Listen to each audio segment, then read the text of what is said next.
ক্লাসে মেয়েদের মুখে শুনেছি সংস্কৃত নিলেই নাকি অনেকে বলে কি রে পুজো করতে যাবে।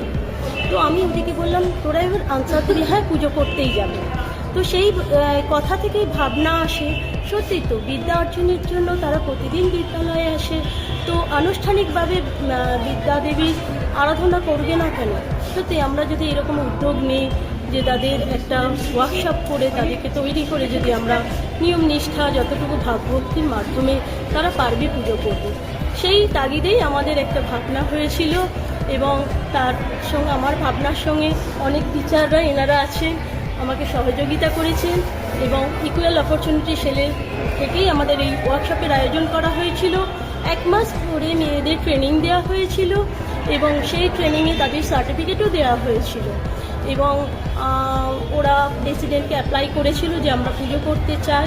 প্রেসিডেন্ট অনুমতি দিয়েছিলেন এবং উৎসাহ দিয়েছিলেন, তো সেইভাবে তারা প্রস্তুত হয়ে এই পুজো শুরু করে।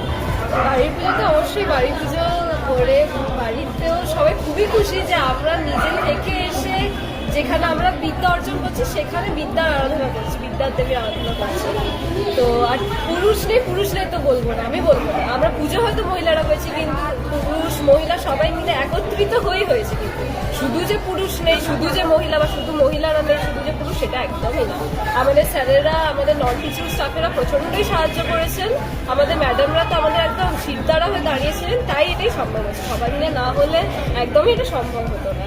তো এখানে মানে অবশ্যই আর এই যে ম্যাডাম যেটা বলেন ইকুয়াল অপরচুনিটি, ইরেসপেক্টিভ অফ কার কি কাস্ট, কার কি ক্রিড, সব কিছু ছাড়া সবাই যেন এগিয়ে আসতে পারে, কোনো ডিসক্রিমিনেশন না হয়, তার জন্যই কিন্তু এটা।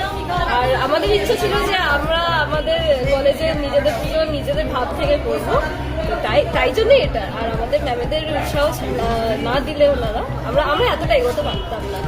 আমাদের এটা মানে শুধু আমাদের ক্রেডিট না, ওনাদেরও ক্রেডিট, সবার ক্রেডিট আসলে। প্রথম বছর পুজো করলে ফিলিংসটা কি? আমার তো প্রথমে নার্ভাসনেস আছে যে যদি না ঠিকঠাক করে উঠতে পারি, কিন্তু আজ সবাইকার এত সাপোর্টে আমার মনে হয় আমি করতে পেরেছি, মানে আমি কনফিডেন্ট যে আমি করতে পেরেছি। এবং আমি খুব নিজেকে লাকি বলবো যে আমি এই জায়গাটা এসে করতে পেরেছি। তো আমি গ্রেটফুল, খুবই গ্রেটফুল। আমি সবাইকার কাছে খুবই গ্রেটফুল যে আমাকে এই অপরচুনিটিটা দেওয়া হয়েছে। আমি খুবই গ্রেটফুল।